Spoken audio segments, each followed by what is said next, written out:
आखिर क्यों बांग्लादेश के सेंट मार्टिन द्वीप पर कब्जा करना चाहता है अमेरिका? शेख हसीना ने कर दिया बड़ा खुलासा। आइलैंड दे देती तो क्या पीएम बनी रहती शेख हसीना? आखिर क्या थी वह डील?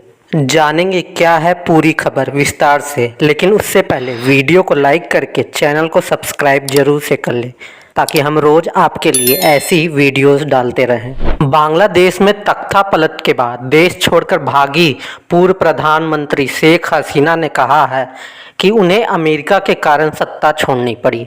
अगर वह सेंट मार्टिन द्वीप को अमेरिका के हवाले कर देती तो सत्ता में बनी रहती।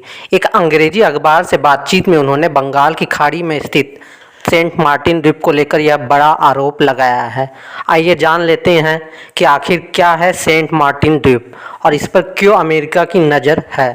बंगाल की खाड़ी के उत्तर पूर्वी हिस्से में स्थित सेंट मार्टिन द्वीप 3 किलोमीटर वर्ग क्षेत्र में फैला है।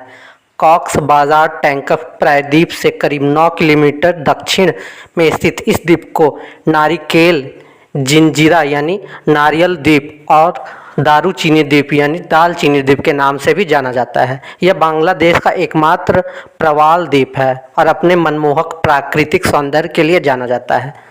इस द्वीप पर करीब 3700 यानी 3700 लोग रहते हैं। इनका मुख्य काम मछली पकड़ना, चावल और नारियल की खेती और समुद्री शैवाल की कटाई है। यहाँ से यह म्यांमार को निर्यात किया जाता है।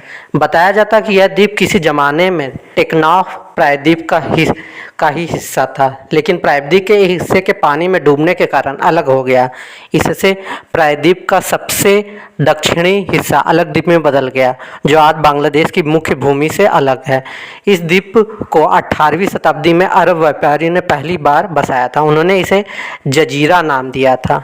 साल 1900 में एक ब्रिटिश भूमि सर्वे दल ने इसको ब्रिटिश सरकार में शामिल कर लिया और इसका नाम सेंट मार्टिन नाम के एक ईसाई पादरी के नाम पर रखा। यह भी कहा जाता है कि इसका नाम चटगांव के तत्कालीन डिप्टी कमिश्नर मार्टिन के नाम पर रखा गया था। साल 1974 में बांग्लादेश म्यांमार के बीच समझौता भी हो चुका है कि यह द्वीप बांग्लादेश का हिस्सा रहेगा। म्यांमार के अलग होने के बाद साल 1937 में यह ब्रिटिश भारत का हिस्सा रहा। फिर साल 1947 में भारत विभाजन के समय यह पाकिस्तान के हिस्से में चला गया। फिर 1971 में बांग्लादेश मुक्ति के वक्त यह बांग्लादेश में आ गया। इसको लेकर साल 1974 में बांग्लादेश म्यांमार के बीच समझौता भी हो चुका है कि यह द्वीप बांग्लादेश का हिस्सा रहेगा। बांग्लादेश के गठन के बाद से ही सेंट मार्टिन द्वीप बांग्लादेश की राजनीति पर हावी रहा है। बंगाल की खाड़ी से निकट होने और म्यांमार के साथ समुद्री सीमा जुड़ने से अंतर्राष्ट्रीय स्तर पर दूसरे देशों की रुचि इस द्वीप में बढ़ी।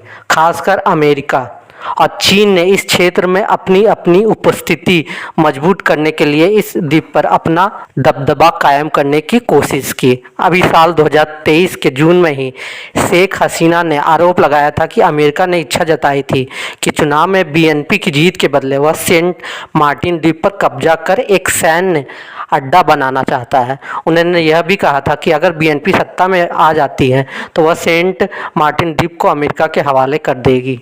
सेंट मार्टिन द्वीप पर अमेरिका इसलिए भी अपना कब्जा करना चाहता है क्योंकि अगर वह इस द्वीप पर अपना बेस बना लेता है तो चीन को चुनौती दे सकता है। इसके साथ ही चीन के बढ़ते खतरे के मद्देनज़र भी अमेरिका इस इलाके में अपनी उपस्थिति मजबूत करना चाहता है। अमेरिका सैन्य रूप से इस क्षेत्र में मजबूत हो जाता है तो उससे चीन पर दबाव बढ़ाने में मदद मिलेगी। आज के लिए इतना ही। जानकारी अच्छी लगी तो अपने दोस्तों के साथ ज़रूर शेयर करें। ऐसे ही और भी नॉलेजेबल वीडियोस के लिए चैनल को सब्सक्राइब करके घंटे के निशान को ज़रूर दबाएं। वीडियो को अंत तक देखने के लिए आपका बहुत बहुत धन्यवाद।